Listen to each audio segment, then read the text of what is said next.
I'm here at the FIP conference on pharmacists delivering better primary health care in the European region. One of the big focuses of this conference has been pharmacists' potential to meet non-communicable disease targets. And I'm here today with Astrid Chock, who has been sharing a new approach to diabetes care in Switzerland.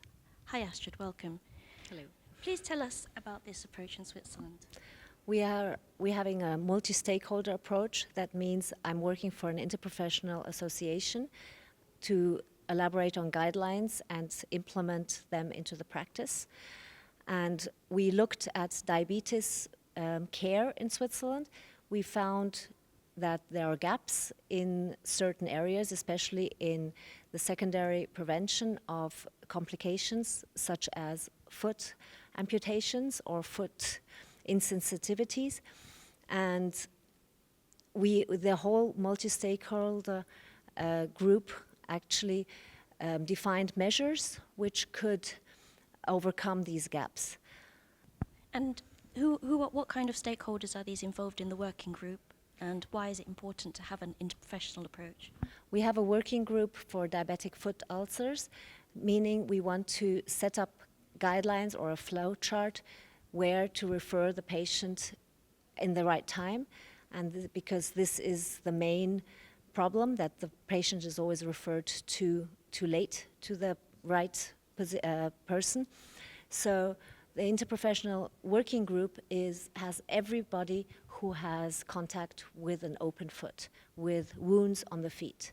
And this could be the pharmacist, it could be the GP, it could be the diabetologist, the orthopedist, the shoemaker, the podiatrist, the nurse, everybody. And at what stage is this project currently at, and what's the long-term end goal?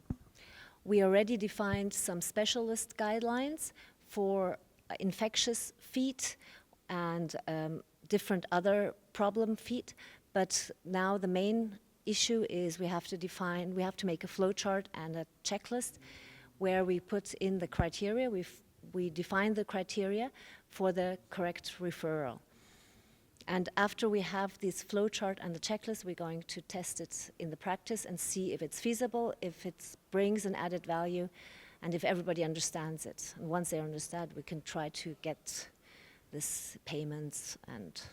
And so in terms of advice for other pharmacists, perhaps in other countries, who want to get in on diabetic care services for their patients, what advice would you have? I would say look at the needs, not only the needs in diabetes, but all non-communicable diseases, maybe also multimorbid patients, and look at the gaps in this care in your country, because every country is different, and then define measures as a multi-stakeholder group, because every profession and also the insurance companies and maybe the patient organizations, especially the patient organizations, have to be involved. And then once you define the measures, you have to make some pilot projects to work on those measures.